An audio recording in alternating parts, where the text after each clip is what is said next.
Welcome to Mickey, Marvel, and More, Disney news, commentary, and opinion. From theme parks to Thanos and from Skywalker to Skyliner, my family and I will discuss it all. So let's go! Please stand clear of the doors. Por favor, manténganse alejado de las puertas. Hello, Mark here, and welcome to another episode of Mickey, Marvel, and More. Thanks so much for taking time out of what I'm sure is your super busy holiday schedule to spend a little time with us here around the virtual table. We really appreciate our loyal and hopefully a few new fans. You are the reason that we do this. First up, let's start with a little listener mail. What message? The one you've just been playing. The one you're carrying inside your rusty innards. This listener mail comes from Samantha. Samantha wrote in about our last episode where we talked all about Pleasure Island. Specifically, she wrote in to talk about the Adventurers Club. She writes, "Your love of the Adventurers Club reminded me of an experience that I just heard about from a friend of mine that took place at this year's Jollywood Nights." That's the special ticketed Christmas party event in Hollywood Studios. Well, she goes on to say, he was with his wife in a special event lounge that was exclusive to Disney Vacation Club members. The lounge was located next to the Indiana Jones ride and was nicely decorated with tapestries on the walls and artifacts from around the world. As he and his wife were having a drink at one of the club's lounge tables, a woman comes over and says to him, "So, how long you in town, sailor?" After he overcame his surprise and realized that the woman was a character doing interactions with the crowd, they had a funny chat and she moved on to her next target. He later saw one of the cards on the tables that said that the lounge was an Adventurers Club themed lounge, complete with characters from the old club days. Well, it sounds like Disney recognizes the love that the fans have for this club, and maybe this is a hint that Disney may be bringing it back, even if it's only for special events like this one. Great story, Samantha. That particular location used to be the Indiana Jones shop, and Laura and I have seen it used multiple times as a little pop-up shop or bar over the years. I think the last time we saw something there, it was in 2023, and I think it was a little Indiana Jones bar that was tied to the release of the Indiana Jones and the Dial of Destiny film. They had some really cool drinks themed around Indiana Jones, as well as actual props from the Dial of Destiny film itself. It just goes to show you that you never know what little magic might pop up and surprise you while you're visiting the Disney parks. Thanks again, Samantha. If you want to be just like Samantha and get a chance to become a friend of the show, drop us a message or comment to any of our socials in the show notes, or use our email address, Mickey, Marvel, and More, all one word, @gmail.com. So for this episode's family chat, we are bringing back one of our most popular segments, Park Bites. Oh boy! In this installment, we are headed out to the West Coast and headed to Disneyland Park. Laura and I will sit down around the virtual table and let you know all about the best and the worst counter service and sit-down restaurants that Disneyland Park has to offer. Oh boy! But before we get to that, how about a little news from in and around the Disneyverse? Howdy, folks. Please keep your hands and arms inside the train and remain seated at all times. Now then, hang on to them hats and glasses, 'cause this here's the wildest ride in the wilderness. There are construction walls all over Walt Disney World right now, with more to come in the near future as Disney continues the upgrades and changes to its Walt Disney World theme parks. So I figured it was time to sit down and give you a quick rundown of all the highlights of what's going on. First up, Disney's Animal Kingdom is preparing for an extinction-level event as the last remnants of Dinoland disappear forever. On February 1st, 2026, Restaurantosaurus and Dinosaur the Attraction will join Chester and Hester and the Boneyard on the scrap heap as Disney continues the transformation from Dinoland USA to the Encanto South American area. Dinosaur will be transformed into an Indiana Jones-themed attraction. Maybe not everybody knows this, but the Indiana Jones Adventure Temple of the Forbidden Eye over in Disneyland and Dinosaur in Walt Disney World share the exact same ride track and ride system, so the transition shouldn't be a difficult one. Disney does tell us, however, that the new ride will be a completely different story themed around Indiana Jones and his adventures in South America. Join us for a brief moment of silence as the Mickey, Marvel, and More team, especially Zachary, pour one out for Dinoland, USA. Over in Disney's Hollywood Studios, construction and changes continue there as well. We already have walls up in front of the old Muppets courtyard as it continues its transition into the Monsters Inc. themed land, Monstropolis. Those walls are now joined by other walls over in Animation Courtyard, as it now begins its transition into a Disney animation-inspired experience. In 2026, the former home of the Star Wars launch bay will be transformed into a place where kids, and kids at heart, can explore new animated experiences. Ironically, sort of turning that building into what it was originally when it was an actual working animation studio. The whole area will be rethemed, redecorated, with plans to reopen sometime in 2026. I think the biggest sad for me about this is that as part of the reconstruction for this area, they removed the very famous archway that had been there since the opening of the studios way back in 1989. It was one of those things that I always thought was sort of a park icon and would never go away.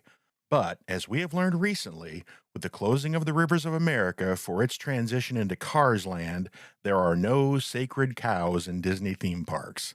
Also, a few days ago in Hollywood Studios, a big change happened that wasn't expected, and it was a surprise even to cast members, as Disney closed the pre-show area for the Rock and Roller Coaster starring Aerosmith without any sort of announcement. The area in the line as part of the pre-show where Aerosmith used to talk to you is now completely walled off, and you're escorted directly into the main line for the attraction. Just a day or two after that, the closing date of the attraction under its current theme was announced. The final day to experience Rock and Roller Coaster starring Aerosmith will be March 1st, 2026. And according to the information provided by Disney, the new version of the ride will reopen under new management with the Muppets in the summer of 2026. But all of this theme park news isn't just closing and sadness. Over in the Magic Kingdom, there are a couple of attractions set for reopening in the spring of 2026. Big Thunder Mountain, which has been closed since January 2025 for its lengthy refurbishment, is scheduled to reopen next spring with new special effects, a brand new refurbished track, and a whole lot of new added touches. Also in the spring of 2026, Buzz Lightyear's Space Ranger Spin, which has been closed since August 2025, will reopen with new vehicles, new blasters and targets, as well as new animatronics and a whole new scene. They say that the new blasters, which you can actually pick up and hold in your hand, similar to the way the blasters work in the Disneyland version of this attraction, will be much easier to shoot, and it will be easier to see which target you're aiming at, which I'm very much looking forward to, because it seems like whenever I rode the previous version of this attraction, the blaster I had was never functioning properly. Or at least that was the excuse I used when Parker always beat me with his high score. I know that was a lot of information, but there are a lot of changes happening all around Walt Disney World Resort. So stay tuned to Mickey, Marvel, and More for all the information that you will need to know to plan your next trip.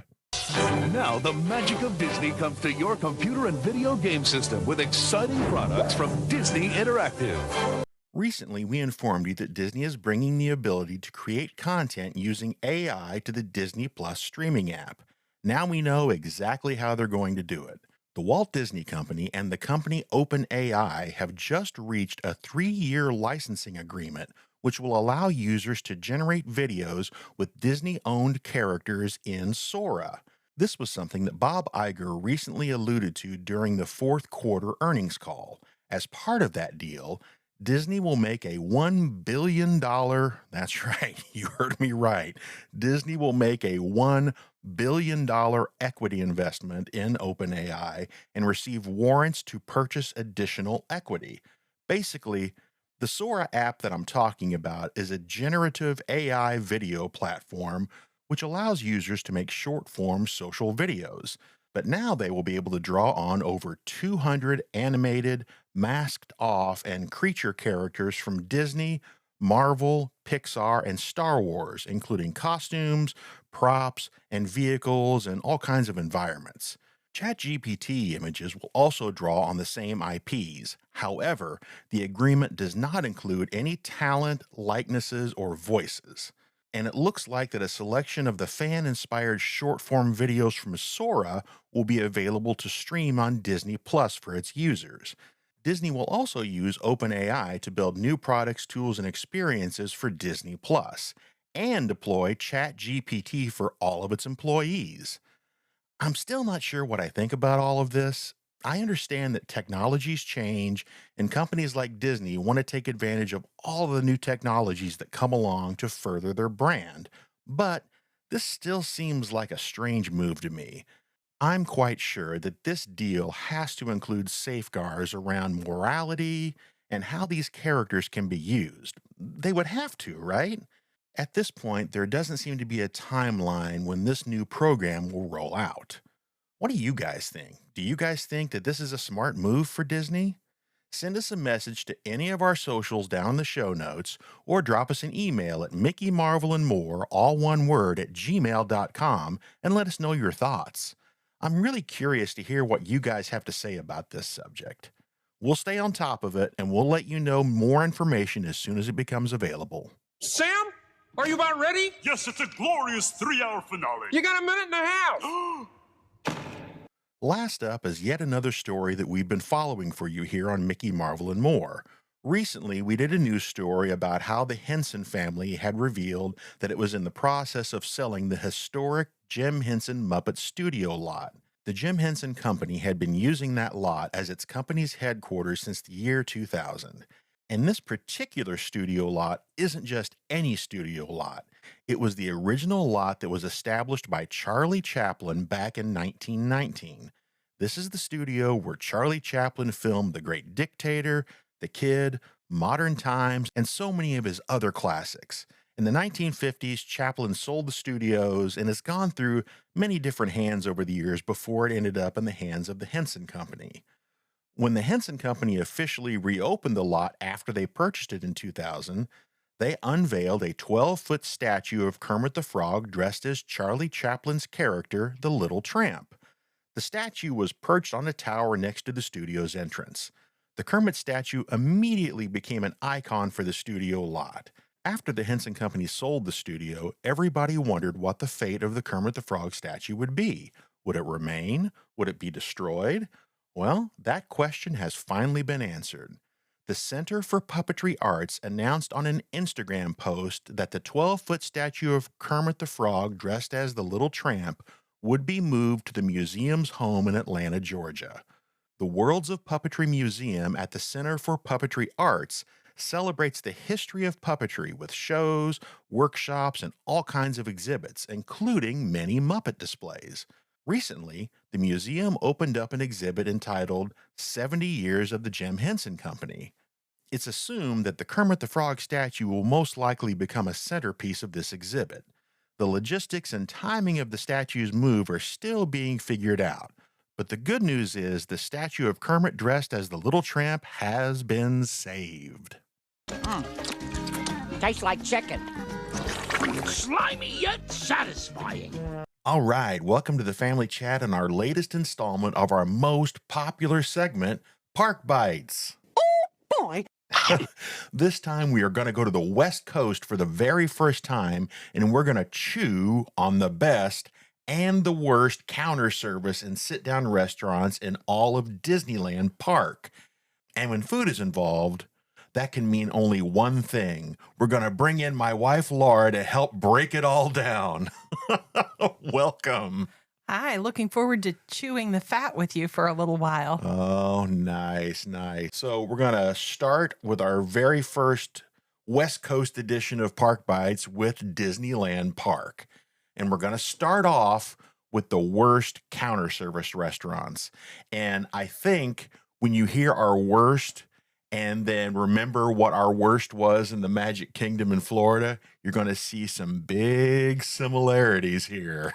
Yeah, it's interesting for as many differences as there are between Disneyland Park and the Magic Kingdom.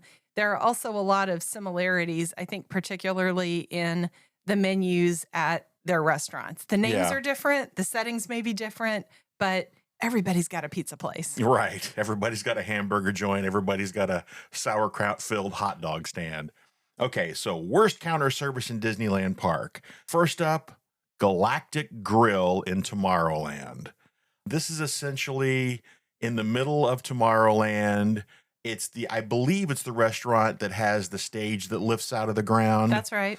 And it's their version, essentially, of Cosmic Rays.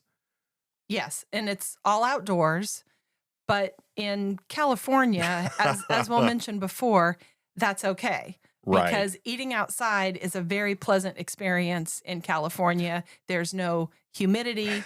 There's pleasant heat, but not hot heat.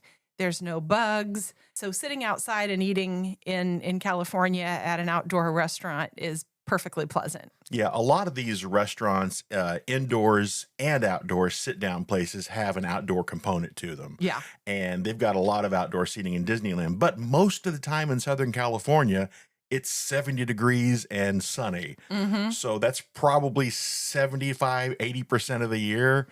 It would be super deadly in Florida to have all outdoor seating at some place. Right. Now, interestingly enough, even though we've said that this is the worst counter service, we end up eating there at least once per trip. Sure. Well, I mean, there's a little bit of nostalgia because it is the place that has been there since not quite the beginning, but since the mid-'60s, where they had the stage lift out of the ground and the band comes up and performs. They have done the lightsaber training there with Darth Vader and the gang. They've had all kinds of different things performed there. And I think they still have live musical performers from time to time. They do. Entertaining at that restaurant. So back to the food aspect. Galactic Grill is essentially a hamburger stand. Yeah. And I will say that in general, it's pretty bland. It's pretty milquetoast. It's just, it's not fantastic. It's fine. It is fine. And I think the other thing that makes this restaurant maybe a step below Cosmic Rays is you don't have Ray, the animatronic. And the theming out in Tomorrowland in California is still very much that 70s white curved architecture style that's just not very interesting. Yeah, they tried to add a little bit of that retro future that they did in Florida when they put in the rocket rods, which of course shut down. But yeah, it still has that very kind of white, blue, green color scheme of the old days. So the number 2 worst counter service restaurant, and I consider it the worst counter service restaurant in Disneyland Park, is the Coca-Cola Refreshment Corner on Main Street, USA. Now, you're going to see, again, we talked about similarities. This is essentially Casey's Corner in Disneyland. Yep. So you're talking hot dogs. I think they still have sauerkraut. I think that's right. Which is just, it smells up the entire street. If you love hot dogs, I guess maybe it's your thing. But the smell of sauerkraut, although it doesn't exist in Florida, in my brain it's still there. But in Disneyland, it's still there. And you get to the end of Main Street, all you smell is sauerkraut and hot dogs. And it's pretty gross. So I would say that is definitely our worst counter service restaurant in Disneyland Park. Yeah. So let's go to the flip side of the coin and go to the best counter service restaurants in Disneyland Park. Number 2 has always been a location that we go to, and it used to be called the French Market Restaurant in New Orleans Square. And the bulk of the seating, I believe, is all outdoors. It's all outdoors. And it's like a covered area with flowers, and it's very New Orleans feeling. It's definitely an outdoor patio type setting, and you feel like you are in a garden. There's a gazebo again, typically there's live entertainment playing It's a jazz band. in the gazebo. Yep, New Orleans style, Dixieland jazz.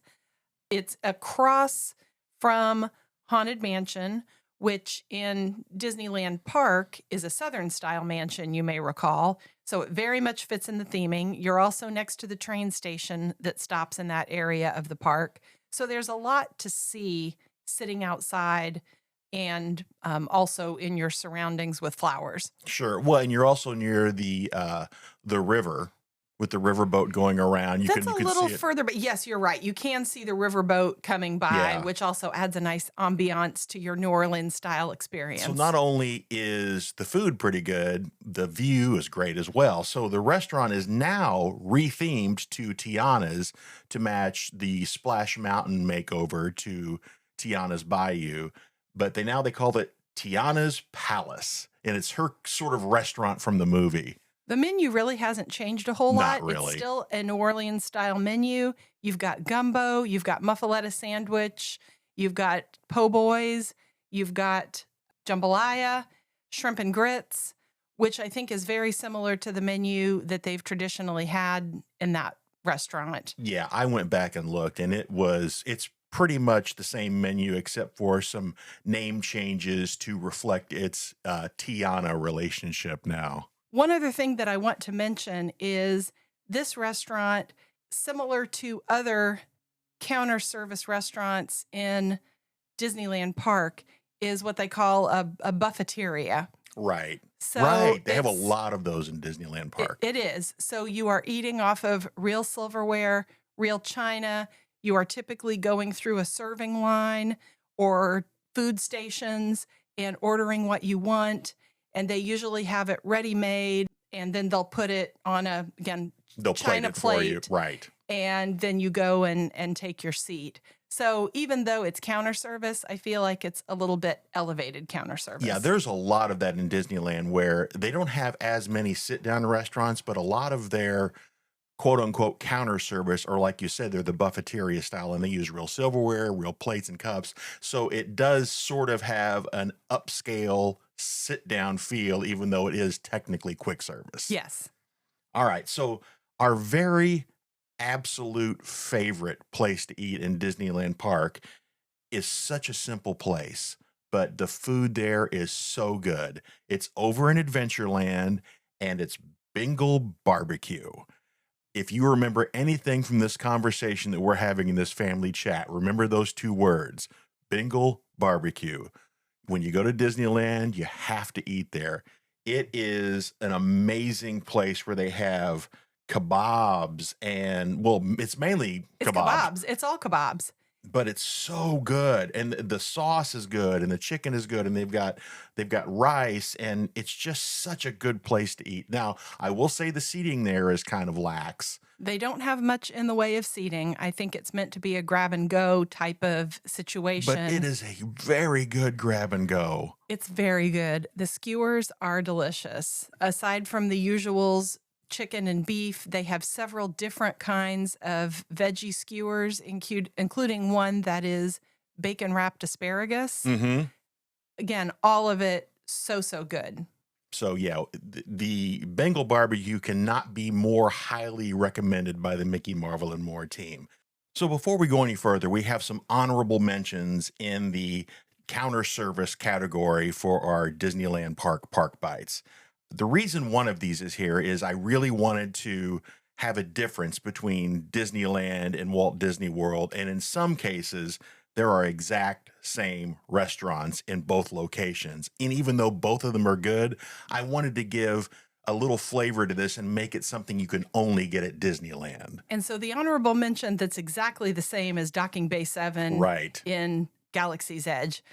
As we've mentioned before, the Galaxy's Edge in Walt Disney World is an exact copy of Galaxy's Edge in Disneyland Park, note for note, ride for ride, layout, restaurants, everything the same. Shops. I mean, the entrances are in the same location. If you are in Galaxy's Edge in Florida, and that's the only one you've ever been to, you go to the one in Disneyland, you're not going to know what state you're in because it's exactly the same. So I don't think we need to go into too much detail because we've talked on a prior Park Bites about why we like Docking Bay 7, but we'll just say it holds up in Disneyland Park as a favorite as well. If you happen to be in Galaxy's Edge, go to Docking Bay 7. You will never go wrong. Okay, our other honorable mention is another counter service location that I'm not even going to attempt to pronounce. Can you get that one? Rancho del Zocalo. Thank you. It is, as you would assume from the title, it is a Mexican-style restaurant, and it's another one of those buffeterias that has stations you go to, and you get your plates and your servings, and then you pick out what you want, and you go to your seat and eat it. And this place is huge. They have a huge seating area. Some of it's indoors, some of it's outdoors, but it's a really solid place. It's just that the other two locations were so much better when it came to the counter service food, but you can't go wrong with this location either. We've eaten there almost every time we've gone to Disneyland. Yeah, it is a solid choice. One of the things that I like about this is it was a day one restaurant. And I always think that's really neat to be able to eat at one of the original Disneyland restaurants from day one. Well, and day one for Disneyland is 1955. So That's it was right. well, a pretty long time ago. As a matter of fact, they're having their 70th anniversary right now. Dare I say a historic restaurant. Oh, I see what you did there. But this restaurant has a place in history for another reason as well. Okay. And I think you know this, but you may have forgotten it. It is the birthplace of the Dorito potato chip. Do you recall that? Oh my gosh, you are right.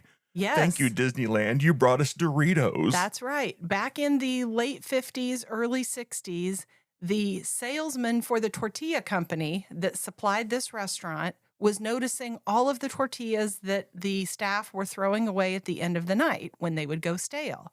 And he recommended that they cut them up into pieces, deep fry them, and serve them either with a seasoning or a salt to the guests as a snack. And they caught on and have become now the Doritos potato chips that we know and love today. Disneyland brought us Doritos. That's right. That is absolutely perfect and a great way to wrap up our counter service best and worst and honorable mentions. So let's move on to the sit-down restaurant category. Now, as I said before, in Disneyland, they don't have quite as many sit-downs. So some of these are actually sort of the buffeteria style, and some of them bring the stuff to your table after you order it. So the way I made the distinction between counter service and sit down were places that accepted reservations. So these places accept reservations, even though they may be more of a buffeteria style, so they're still technically sit downs. So worst table service sit down restaurant in Disneyland Park. The first one on the list is River Belle Terrace in Frontierland. My beef with this restaurant is it doesn't really know what it wants to be. Exactly. Traditionally, it was a Southern fried chicken type of restaurant, which never really appealed to me when we were visiting the park because there were so many other great locations to eat. So to be fair, I think we've only eaten there a very few number of times. They may have changed, it may be better, but I just remember it being just from disappointing to, at best, a solid meh. So, for example, highlights of their menu right now are the pork chop, a barbecue burnt ends pasta, which barbecue pasta, burnt ends, that seems like a lot going on there. Right. There's some fish. There's shrimp and grits, which confuses me because you have shrimp and grits at Tiana's just 500 feet away. Right. So Yeah, why would you do restaurant that? definitely has what I would call a restaurant identity crisis. Yeah. And I think they tried to do many things and they do them all poorly. And frankly, the setting is not all that interesting. It isn't. It's a sort of clapboard style building. I think there's indoor and outdoor seating, but it's not very interesting theming. And it's not really, doesn't really tie very well into the Frontierland theming, which was odd. I think it's trying to tie into the riverboat. Okay. And again, with kind of the Americana, because it's right there where Frontierland converges with Adventureland. And so I think they're trying to do something that Some maybe sort of a crossover. exactly, sort of a gateway restaurant. But again, I think it just doesn't know what it wants to be and doesn't really succeed at any of it. And the food isn't great. No. Okay, this next worst, I think, is going to cause a fight in our family. Controversial. Now, I don't like this place, and I think Laura does. So, to me, the number one worst table service sit-down restaurant in Disneyland Park is the Plaza Inn on Main Street. It is another buffeteria-style place, but it is the mashed potatoes, the fried chicken, the roast beef. It very much reminds me of an MCL restaurant, and the smell reminds me of the old MCL restaurant and the Jack Benny value plate, and it just makes my stomach turn. Who hurt you? What do you mean, who hurt me? My gosh, this place is great. No, it's not. Let me explain. All right. It is at the end of Main Street. It is in an absolutely beautiful Victorian-style building. Think architecture similar to the Crystal Palace in Magic Kingdom. Right. They're both very similar. Now, this restaurant has reservations for breakfast because they do have a character breakfast there in the morning. But for lunch and dinner, it is a counter service restaurant. It is a buffeteria, just like the others that we've mentioned here today. Yes, their menu is all American, but the interior of this restaurant is absolutely beautiful. There are crystal chandeliers. There are velvet banquets. There are tablecloths on the table. You feel like you are eating in a very fancy Victorian-style restaurant, but It serves mashed potatoes and roast beef. Yeah, and what's wrong with that? It's lovely. It is lovely, and it's a little bit refined, and there's nothing wrong with sitting in very nice surroundings, and it's very relaxing in there. MCL Cafeteria. Yeah. And it is another one that's been there for a very long time. We should move on to the best. Well, I'm just saying that people should go to this place with a grain of salt, and if they want to go to the MCL Cafeteria, they can go to the MCL Cafeteria. You're a monster. So we agree to disagree. Mm-hmm. All right. So I think that we will 100% agree about our best table service locations in Disneyland Park. Yes. No absolutely. arguments, right? No arguments. No arguments promised? No arguments. All right. And in fact, Oh. I'm going to go out on a limb here and say that if you are talking about similar parks, so as between Magic Kingdom and Disneyland, these two may be my favorite table service restaurants in both locations, like in either location. I think that I might very well agree with you on this topic. So first on the list for best table service in Disneyland Park, Carnation Cafe on Main Street, USA. This is a lovely little cafe. They have a bit of indoor seating, but the bulk of the seating is in an outdoor area. Mm-hmm. And when we say it's on Main Street, USA, it is literally right on Main Street, USA. Yes. There is a little black wrought iron fence that goes around the exterior of the patio seating area, but you have a front row seat to everything going on Main Street. And on more than one occasion, we have been sitting there for lunch and have watched a parade from there while we've eaten lunch. Yes. And it was absolutely wonderful. 100% agree. It is a very great location. And that is something that a lot of these Disneyland restaurants have in common. Their locations feel so much more inclusive and belonging to the area than the ones in Disney World at Magic Kingdom do, to me. Mm-hmm. But this is a quaint little location. And I specifically, you're talking about watching the parades. I have a memory that I will have in my head forever when they were doing the Haunted Mansion live action film with Eddie Murphy all those years ago.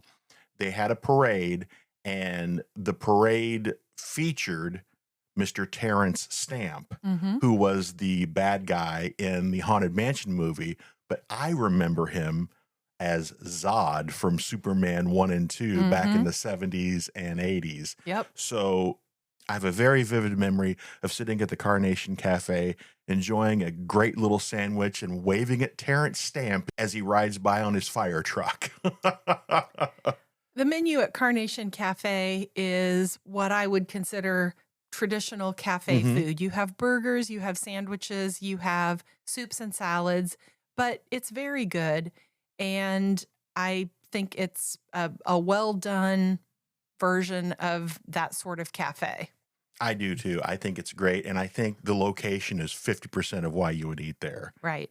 And it is an original location. I'm not sure if it was day one or not. I don't think it was day one. I mean, Walt ate there. So you can't help but think about that when you're sitting there eating your bowl of chili. In fact, I think they serve something that they call Walt's famous chili because Walt was a big chili guy. Yeah, I 100% agree. It's a great location. But number one on our list may be my favorite dining location in at least all of the American Disney theme parks. We've not been overseas yet, so I can't speak to those. But I think this is the gold standard when it comes to Disney theme park food. The Blue Bayou Restaurant in New Orleans Square. 100% agree. The Blue Bayou just couldn't be lovelier. It is technically part of the Pirates of the Caribbean ride. Yep. And when you are in Disneyland's version of Pirates of the Caribbean, you first float through the bayou before you get out to the Caribbean. Because the ride is located in New Orleans Square. That's right. And as you're floating through the bayou, if you're on the Pirates of the Caribbean ride, you will see the restaurant seating area to your right, which looks like, if you are on the ride, the outdoor patio, the terrace of a southern mansion. And it looks like there's a little garden party going on because you can see the lights that are strung across the patio area. And they flicker like candles.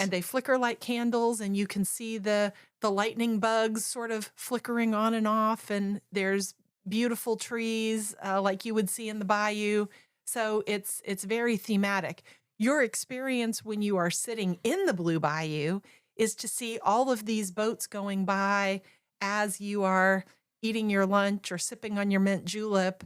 And it's really cool both to see that little stream floating by with boats and also to see it from the ride's perspective, looking over at the little party scene that seems to be going on. And you're also seated directly across from some of the first animatronics for the ride. Yes. You've got the little guy on the porch and the banjo playing and rocking back and forth. And they sometimes have live music in this location in the upper balcony. They will sometimes bring in a band. They don't play loudly. They play very soft jazz. Yes. But the food there is so good. Everything about this restaurant is great. You actually enter from the New Orleans Square side, and it is in the area of New Orleans Square where it looks like you are going through little city streets and very shops. Narrow city streets. Very narrow. And the entrance is very unassuming, just a very small sign. You walk in, it looks like you are maybe in the entrance of a southern mansion. Very pretty, very nicely appointed. And then they take you through the house onto the terrace where dinner is served. And it is next door to Disneyland's worst kept secret, Club 33. That's right. So if you're a member of Club 33, you can wave at the Blue Bayou as you go into Club 33 and the secret entrance door. The food here is just so good. It's got fish, steak. As you mentioned before, they have mint juleps, and it's one of the locations in Disneyland Park that serves alcoholic beverages, so you can have wine or mixed drinks.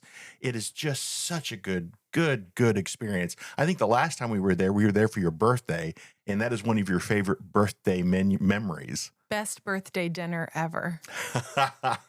They're also known for their Monte Cristo sandwich, and I think Zach got that the last time we were there. He very much enjoyed it. Said it was wonderful.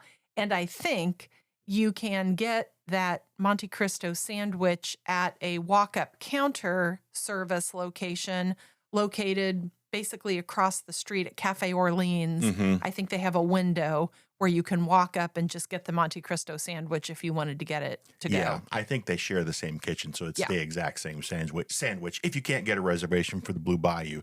But every time we go to Disneyland, no matter how long or short the trip, we always go to the Blue Bayou. So, to wrap up this Park Bites, if you remember 3 things. Thing 1, Bengal Barbecue, counter service. Go there, you will not be disappointed. Thing 2, Blue Bayou, best sit-down restaurant, hands down, in probably all of the American Disney theme parks. Thing 3, Plaza Inn is an MCL cafeteria. Just because you're the host of this podcast doesn't mean that you can be right about everything. I'm not right, but I might be close to being correct. Thanks for being here. I'm here under protest. We'll see you next time. How old is this milk? Thanks so much for joining us for another episode of Mickey, Marvel, and More. And a big thank you to Laura for hanging out with me in the family chat to chew on the latest installment of Park Bites.